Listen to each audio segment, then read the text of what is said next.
ఓరుగల్లును clean సిటీగా మారుస్తామన్న అధికారుల మాటలు నీటి మీద రాతలుగా మారాయి. కోట్లు విలువ చేసే బల్దియా స్థలాన్ని నిర్లక్ష్యం చేస్తున్నారు.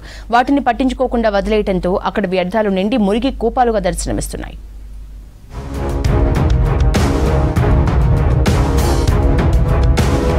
వరంగల్లోని మున్సిపల్ సర్కిల్ కార్యాలయం ముందు పెద్ద గొయ్యి అధికారుల నిర్లక్ష్యానికి అద్దం పడుతోంది. గ్రేటర్ వరంగల్ మున్సిపల్ కార్పొరేషన్ కు స్థలాలున్నాయి. కొన్ని చోట్ల ప్రజల అవసరాలకు అనుగుణంగా కార్యాలయాలు నిర్మించాలని, మరికొన్ని చోట్ల మల్టీలెవెల్ కమర్షియల్ కాంప్లెక్స్లు కట్టాలని ప్లాన్లు వేశారు. వరంగల్ నగరంలోని మున్సిపల్ కార్పొరేషన్ వద్ద బహుళ అంతస్తుల భవనం నిర్మిస్తామని పెద్ద గొయ్యి తవ్వి గాలి కుదిలేశారు. హన్మకొండలోని పాత మున్సిపాలిటీ భవనం స్థలంలో కమర్షియల్ కాంప్లెక్స్ నిర్మాణం చేయడం వల్ల కార్పొరేషన్ కు భారీగా ఆదాయం సమకూరడంతో పాటు ట్రాఫిక్, పార్కింగ్ సమస్యలకు కొంత పరిష్కారం లభిస్తుందని 2 దశాబ్దాల కింద అధికారులు అంచనా వేశారు. కమర్షియల్ కాంప్లెక్స్ల నిర్మాణాన్ని జీడబ్ల్యూఎంసీ పాలకవర్గం అధికారులు పట్టించుకోకపోవడంతో స్థలాలు ఖాళీగా దర్శనమిస్తున్నాయి. వర్షాలు కురిస్తే వరద నీరు, మురికి నీరు చేరి దుర్వాసన వెదజల్లుతోంది. ఇలాంటి ఓపెన్ ల్యాండ్లు, మున్సిపాలిటీ సంబంధించినటువంటి ఓపెన్ ల్యాండ్లు ఈ సిటీలో చాలా ఉన్నప్పటికీ కూడా వీటి మున్సిపాలిటీ అధికారులు కానీ, టౌన్ ప్లానింగ్ అధికారులు కానీ ఎవరు కూడా దీన్ని సరిగ్గా ఉపయోగకరంగా తీసుకురాకపోవడం వల్ల ప్రజలకు చాలా ఇబ్బందులు జరుగుతూ ఉన్నాయి. నగర పౌరులుగా మా విజ్ఞప్తి ఏంటంటే అధికారులకి ఇటువంటి ఖాళీగా ఉన్నటువంటి ప్రాంతాలని, ప్లాట్లని, ఓపెన్ ప్లాట్లు అన్ని కొట్టినా మీరు దాన్ని ఉపయోగకరంగా ప్రజలకు ఏదో రకంగా ఉపయోగకరంగా ఉండేటట్టు, లేదా కనీసం ఉపయోగం లేనప్పుడు కూడా కనీసం దాన్ని నీట్గా, క్లీన్గా పెట్టేటట్టు అన్న ప్రయత్నం చేయండి. రెండో రాజధానిగా విస్తరిస్తున్న వరంగల్ నగరంలో జాతీయ, అంతర్జాతీయ స్థాయి షాపింగ్ మాళ్లు, సినిమా థియేటర్లు, హోటళ్లు, బహుళ అంతస్తుల భవనాలు వెలుస్తున్నా సరైన పార్కింగ్ వ్యవస్థ లేకపోవడంతో వాహనాల రాకపోకలకు తీవ్ర ఇబ్బంది కలుగుతోంది. 2004లో ఇక్కడ మల్టీలెవెల్ కమర్షియల్ పార్కింగ్ కాంప్లెక్స్ నిర్మించాలని తీర్మానించారు.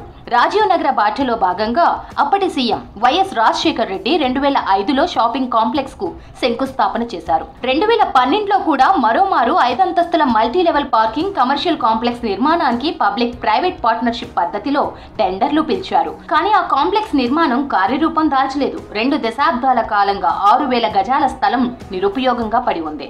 సుమారుగా 650 కోట్ల 12 లక్షల రూపాయల ఆదాయం ఉన్న ఈ గ్రేటర్ వరంగల్లో కానీ మున్సిపాలిటీ ఆఫీసులు, గెస్ట్ హౌజులు, ఆస్తులు మాత్రం చెత్తతో పెరిగిపోయిన పరిస్థితి ఉంది. అందులో ప్రజలు 237 కోట్ల 2 లక్షల రూపాయల ఆస్తి రూపకంగా, ఇంటి పన్ను, నల్ల పన్ను రూపకంగా కడుతున్న ప్రజలకు మాత్రం సౌకర్యంగా లేని పరిస్థితులు కనబడుతున్నాయి. హన్మకొండ పబ్లిక్ గార్డెన్ సమీపంలో బల్దియా గెస్ట్ హౌస్ ఉంది. గెస్ట్ హౌస్ శిథిలావస్థకు చేరింది. హోటల్ నిర్మించేందుకు 2005లో శంకుస్థాపన చేసినా కార్యరూపం దాల్చలేదు. గెస్ట్ హౌస్ స్థలం, బల్దియా వాహనాల పార్కింగ్ స్థలం వ్యర్థాలకు కేరాఫ్ గా మారింది. ఆ ఖాళీ స్థలం చెత్తా చెదారం, పిచ్చి మొక్కలతో దుర్వాసన వెదజల్లుతుందని నగర వాసులు వాపోతున్నారు. మురికి కూపాలుగా మారిన స్థలాల్లో మురికి నీరు లేకుండా ఉండేలా చర్యలు చేపట్టాలని కోరారు.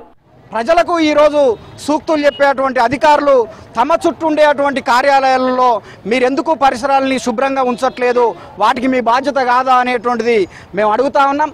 కాబట్టి మేము డిమాండ్ కూడా చేస్తున్నాం. ఈరోజు పార్కింగ్ స్థలాలకు ఉపయోగించాల్సినటువంటి స్థలాలలో పిచ్చి మొక్కలు పెడతా ఉన్నారు. ఈరోజు తవ్వి వదిలి పెడతా ఉన్నారు. కార్యాలయం కడతామని అక్కడ నీరు స్టోరేజ్ అవుతూ ఉన్నారు, దోమలు పెరుగుతూ ఉన్నాయి. ఈరోజు పందులు, ఇలా కుక్కలు ఇలాంటి స్థావరాలు ఏర్పాటు చేసుకుంటా ఉన్నాయి. కాబట్టి ప్రభుత్వ అధికారులే నిర్లక్ష్యంగా ఈరోజు వ్యవహరిస్తా ఉన్నారు.